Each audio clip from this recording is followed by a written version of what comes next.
Today we're going to be building a table. Not just any table though, an $1,800 table from Pottery Barn. The best part is, after I got done with the design, I figured it could be built for under $100 in lumber from Lowe. This could be built out of pine, but we're going to be spending a little bit more money and building it out of cedar. And what's more exciting to me is that I get to try out a new finish today, which includes a blowtorch. Let's get started. All right, I think I've come up with a plan and hopefully everything goes according to plan, but we're gonna actually start on the base. That seems like the hardest part of the project and the part with all of the different angles and whatnot. So I'm gonna go ahead and tackle that first and get some wood cut up and hopefully we can start assembly. Okay, so I've gone ahead and cut one end of this. This is gonna be the stretcher that goes across the bottom and the middle of the table. And this is already cut at 22.5 degrees. Now, I need to figure out exactly where the center of this is. Since I did end up purchasing the rough cut lumber, it's not exactly 3.5 inches wide. It's more like 3 5/8. So let's kind of try and figure out the center here. It looks about right. Okay. So actually, I needed to do that on the other side. So like I said, this is the stretcher that's going to be on the bottom part, and then we're going to have a Y that comes off of this. I went ahead and cut this at 22.5 degrees, 22.5 degrees on both sides. Now, before I got started, I actually went ahead and kind of created a mock-up just to see how this would all come together, and it actually worked out better than I thought.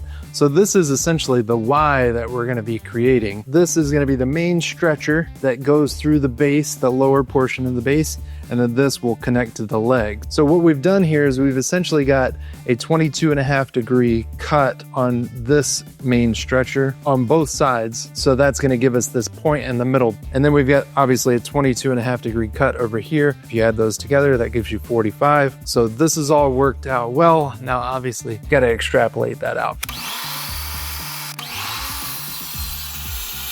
Now for the Y portion of the base, I actually went ahead and cut the 45 degree angle first, and then the follow-up angle going this way is going to be 22.5. So this is what my joint is going to look like. Essentially, we'll just have to duplicate this over here, kind of the mirrored side of that. But man, that actually came together pretty nice. Okay, I think we've got something going on here. Just got to do it a few more times. This piece of the stretcher in the middle is going to be like this. This is going to be the top side. Now, I need to cut this far end on a 5 degree angle to accommodate the 5 degree lean to the leg. So I've already gone ahead and marked out my length on this side. Essentially, I'm just going to roll it over and cut it like this instead of doing like a different type of angle cut with the miter saw. So this is that piece, that same piece again, that fits up great. And then we've got our 5 degree lean to this side, and that is going to accommodate that 5 degree lean to that leg. It's just a nice subtle little angle that I think adds a lot of dimension to this whole project. So we got to do this 3 more times, 2 of which are going to be a mirrored version of this. Okay, so somehow I decided to go back and check some measurements on this piece, and I totally screwed this up. For one reason or another, this has ended up too short. So I think I've fixed that, and the way that I think is going to be easiest to cut this is you start by cutting a 5 degree bevel on one end of your 4x4, and then you flip that 4x4 over like this so the long side of that beveled cut is on top. And then you're going to want to measure from the point of that 5 degree bevel down to this point, which is 19 5/8 of an inch.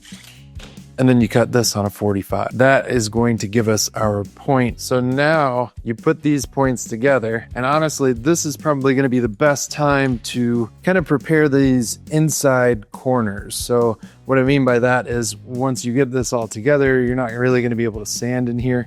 So this is the opportunity to kind of sand down at least those inside corners. I've already gone ahead and measured from the point down to here, should be about 2.5 inches.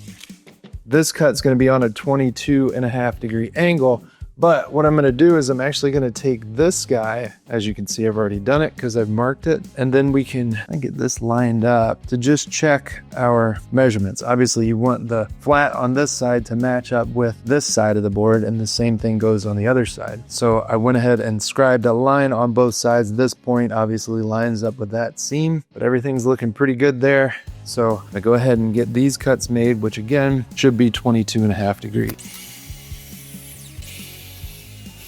All right, this is our moment of truth. That actually looks pretty good. I'm gonna need 2 more of those, and we'll just go ahead and crank those out, and hopefully we can get that all assembled. We got my 45 there.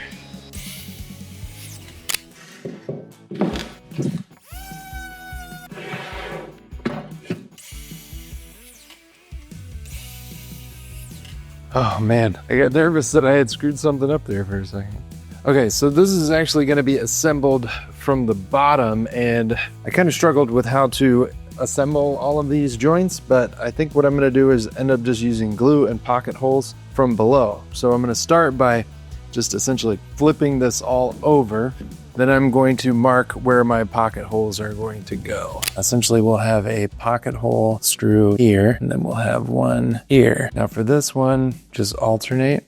So we'll go one on that side and then one on this side. Now for drilling the pocket holes, Craig Tool Company makes a bunch of different pocket hole jigs. I usually use the 720 or something like that, but they actually came out with this new fully cordless pocket hole machine, or whatever you want to call it.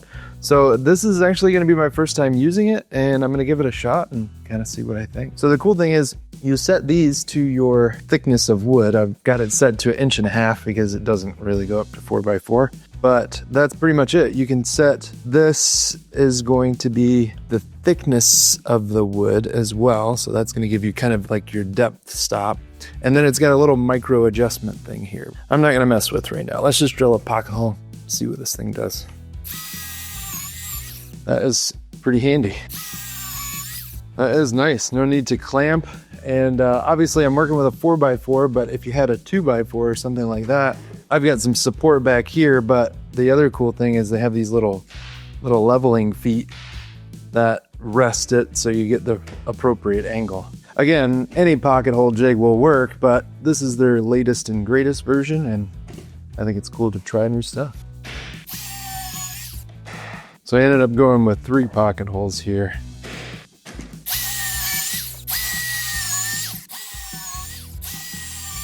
All right, let's go ahead and get some glue on this joint and see how it comes together, I guess.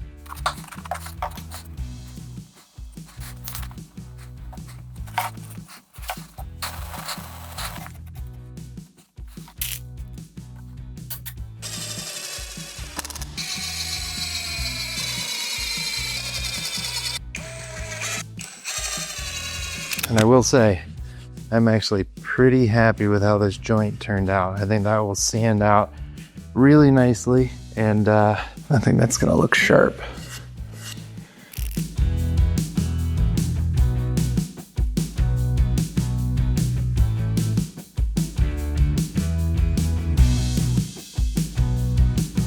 So now I'm just gonna be cutting the legs out, which are gonna have a 5-degree taper on both ends, both going the same way. And these are gonna be 28 and 5/8 of an inch long. 4 of those.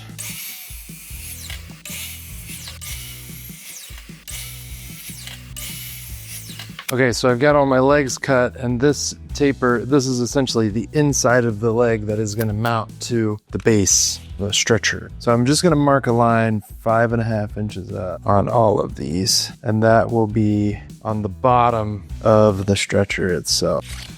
But first things first, I am going to go ahead and throw some screw or pocket holes in this.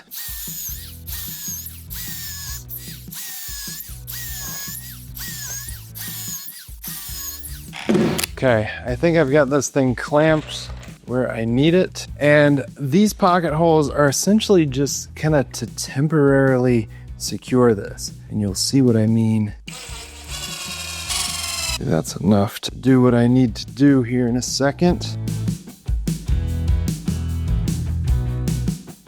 this is where an extra hand would be helpful, but I don't currently have one, so try it on our own.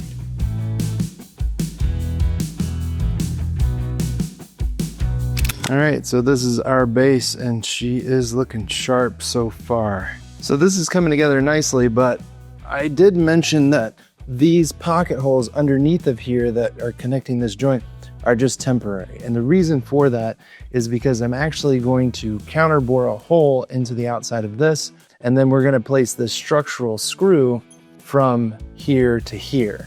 Now, the cool thing is that Simpson Strong Tie actually makes this, and this washer head will recess in there, and that will actually match that detail that's on that Pottery Barn table. So not only will it match that detail, but it's going to structurally hold up this joint right here.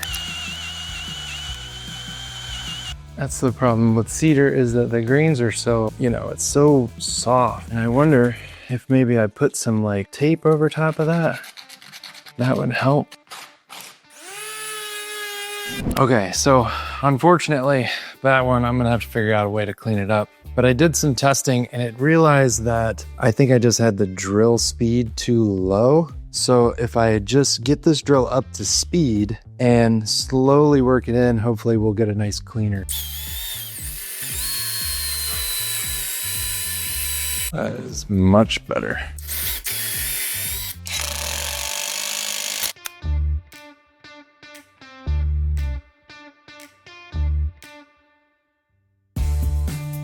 Yeah, we're definitely working out some kinks along the way. One was cutting these pieces right here, getting the lengths right, and trying to make it as simple as possible for you guys to follow along and build this table as well.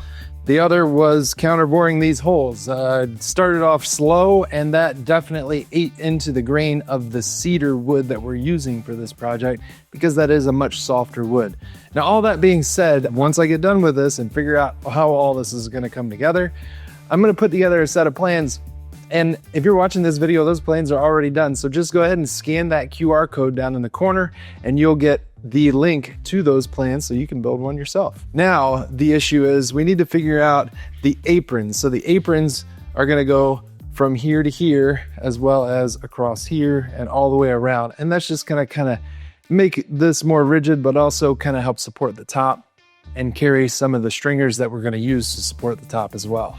Okay, I've got the longer aprons cut, and I actually went ahead and marked out 3 locations right here where I want to put kind of like these cross members in.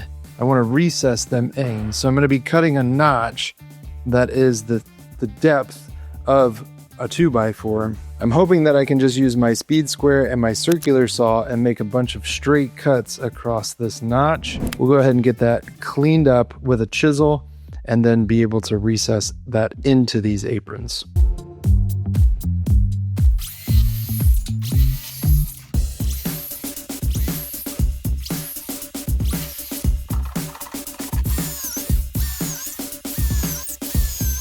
Okay, so my idea is for the apron is that I've gone ahead and drilled some pocket holes.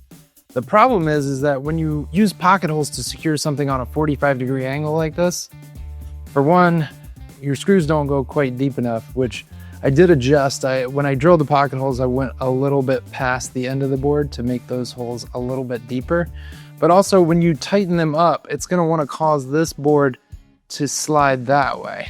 So my thought is if I can get a little glue on here and then brad nail it to the leg, this will stay put as we tighten up those pocket holes.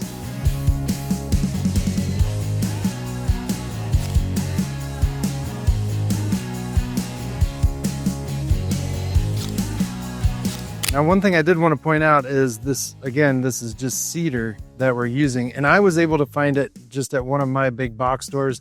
I'm in the Midwest, so we have Menards, and they actually have a good supply of cedar, but also I know Lowe's carries it. If they don't have it in stock, you can special order it. One thing I did notice that was when I was there, the standard cedar that they had was like really crummy.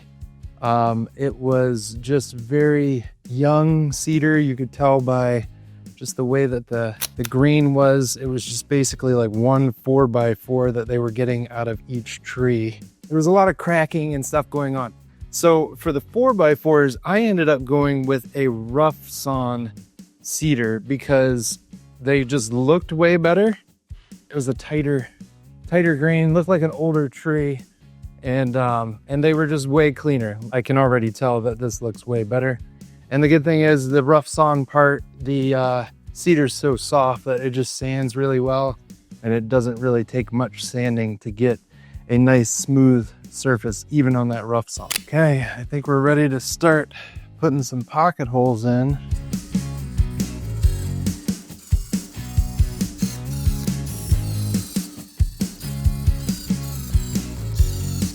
All right, our aprons are in, and now these little support rails are kind of the last thing for the base. And then we'll just attach those to this apron through the support itself. Okay, so a couple of things I wanted to point out is, obviously I've said that I need to kind of work out the kinks with this one. This project is a little bit more intricate in terms of the angles and whatnot, and just kind of figuring things out. And you guys have seen me stumble my way through that. Now, one thing that I do want to point out is this joint down here. I was just kind of nervous on like how strong that joint was going to be. So to give you an idea, I have kind of put my full body weight on that, which will never be, but that joint is a lot more solid than I thought it was going to be. And once I actually give it the glue plenty of time to cure, I think it's going to be even more solid, which is more than we'll ever need for this table. There will be not much weight besides the occasional foot resting on that rail below. Now, I am not by any means a woodworker or an artist in fashioning wood projects together. What I excel in is the actual design of these things, and I have to put a lot of time into the planning of these projects, which is why if I'm going to do that, I'm going to definitely make those plans accessible for you guys to be able to build projects like this. So if you want the plans for this one, make sure you scan the QR code down in the corner and you can get those. Now the tabletop is going to be made up of 2x6s, but the issue is that since they're overhanging on the ends, we need a way to kind of tie them all together. This is an outdoor table, so we're going to gap those boards by about 1/4 of an inch between each one. But I'm going to take a 2x4 and I'm just going to make some 1x2s out of it, or 2x2s out of it rather. So I'm going to cut these at 1.5 inches. I'm going to cut 2 slivers out of this 40-inch board at 1.5 inches, and that'll act as our breadboard, which will tie all the ends of the tabletop boards together.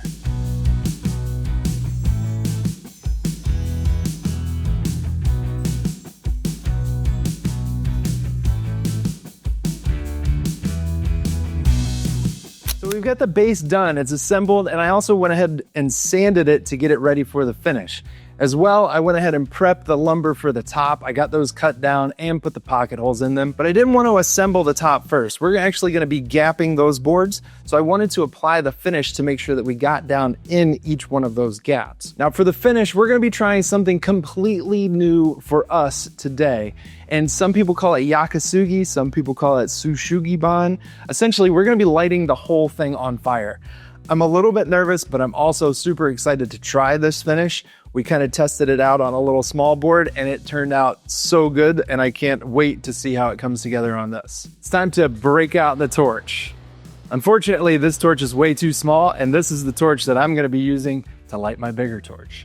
Okay, so we've got the big old weed torch that we're going to be using. I do remember that this thing is a little tricky to get lit, so. All right, let's light stuff on fire.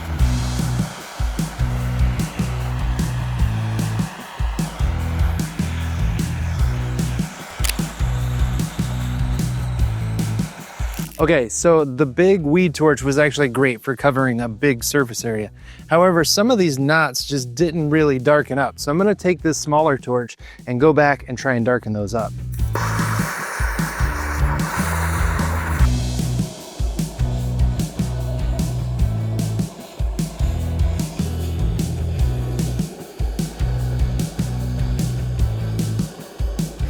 so essentially we've gotten all the charring done on the top. Now we need to kind of rinse and get the soot off of there. Now, this is one problem that I've had with this method of finishing in the past, was that I always ended up with soot. But one thing I did find out was essentially you just water this stuff down. So I've got a watering can, and we'll put some water on this, and then we'll scrub it off with a nylon. This is just a scrub brush that you use for concrete or whatever, but essentially we'll just kind of scrape as much of that soot off as possible. You can already see a ton of it coming off. So this will be a two-man job. We'll have one person scrubbing and one person watering, but you can kind of see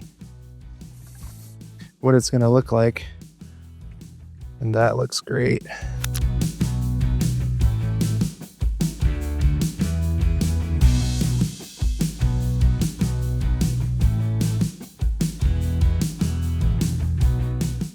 So this is what it looks like after the burn. This is what it looks like after the scrubbing and rinsing.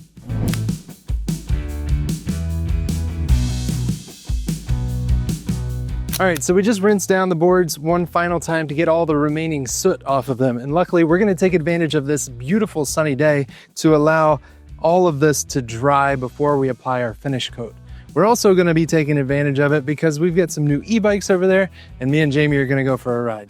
You see, I recently had an e-bike brand reach out, Hovsco, and when I saw their bikes, I knew I had to accept it or my kids were never gonna forgive me. I went with these cafe style bikes, however, they call them moped style, but nevertheless, they've been a huge hit. We've had them for like 2 weeks now, and my son's already managed to put on like 200 miles. Needless to say, they're tons of fun. They claim a 100-mile range, but I'm sure that's with a little pedal assist. Realistically, with the big battery and all throttle, no pedaling, my son's gotten about 25 miles out of a charge, which is more than enough to get him into town and where he needs to go. If you've got kids, grandkids, or just a kid at heart, these are a great buy. If these aren't your style, they've got plenty of other options at a good price. These bikes for me came in at $9.99 each or $12.99 for the big battery, but I talked them into offering you guys $100 off with the discount code ROGUE. Scan the QR code in the bottom corner or click the link in the description to find out more. With the fun out of the way, now we gotta get back to work, and our boards are nice and dry, and we're gonna finish them off with a tung oil finish. This is just going to be wiped on, and then we'll let it set for like 15 minutes and wipe the excess off before coming back tomorrow, 24 hours later, and applying a second coat.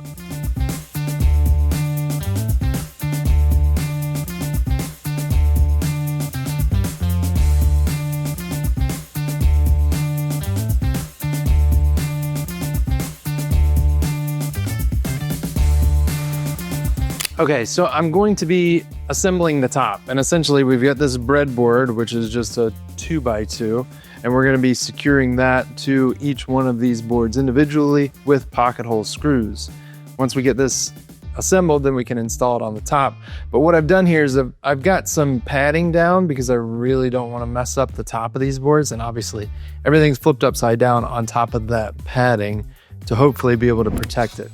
Now what I'm going to do is, obviously I'm going to screw the two end boards in first and then figure out where the middle of my middle board is, and then I can kind of play with the gaps on the other two remaining boards in each one of those areas to make sure that they're nice and evenly spaced. So I've actually been using these Craig tools for quite some time now, or at least over the last month or so, and I wanted to get an idea of how they performed and whatnot before I kind of recommended them to you. And like I thought, honestly, Craig makes great products. They've made the Craig jigs and they've done a really good job with those over the years. And their new power tools or cordless tools are nothing short of that. So it's kind of what I expected. They've got a lot of really cool products. The things that I'm excited about are obviously the pocket hole machine, the cordless version of that, and then as well their track saw. If you've ever used their track saw before, it's a very nice tool to have in the shop, and now they've got a cordless version of that. We're gonna do 2 screws per board, hopefully to help reduce any cupping or whatnot, but 2 screws per board on each of these stringers.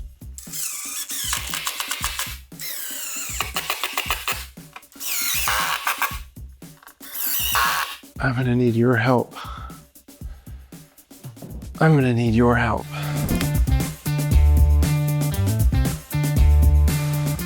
Okay, we got the table in its home and it looks amazing. And before I go over some of the pricing, the total cost of this table, I just wanted to touch on a few of the details. One of which is the cedar. And when we applied that sugi bond, or essentially when we charred it, it kind of removed away a lot of the soft wood, which kind of gave that raised grain. And I actually love the way that it feels in the texture of the table, especially for an outdoor table. Now, the other details as far as like the angles on the lower portion of the table, that turned out incredibly sharp, as well as the detail, the small detail of that big washer headed leg screw going through the legs and into that lower portion of the table. That looks really sharp as well. Okay, so as far as the total cost goes for this table, now again, we built this table out of cedar and we needed 7 2x6 eighths, which came to $179.06. We also needed 5 2x4 eighths, which came to $56.90. And 3 4x4 eighths, which were $137.97. Now this again is for cedar. Obviously cedar is much more expensive than say pine. We're also gonna include the leg screws and washers. Those were a total of $21.12. The tung oil that we used to finish it was $13.98, and then just kind of miscellaneous screws. I threw an extra 20 bucks in there for that. Now that brings the grand total of this build to $430.43, which I think is an excellent price to build a table like this out of cedar, especially considering that the table from Pottery Barn cost $1,800. Now, one thing I do want to point out is that if you were to build this table out of pine, obviously you would save a ton of money. The pine 2x6 eighths came in at $36.26, 2x4 eighths at $19.90, 4x4 eighths at $31.77. The issue with that is trying to find untreated 4x4 eighths. And then obviously you've still got the tung oil at $13.98, the leg screws and washers at $21.12, and miscellaneous screws at $20. But that drops your grand total down to $164.42. So you could really build this table on a budget if that's what you're working with. Nevertheless, I love how it turned out. If you guys want the plans, make sure you scan the QR code or click the link in the description. Until next time, be safe and happy building.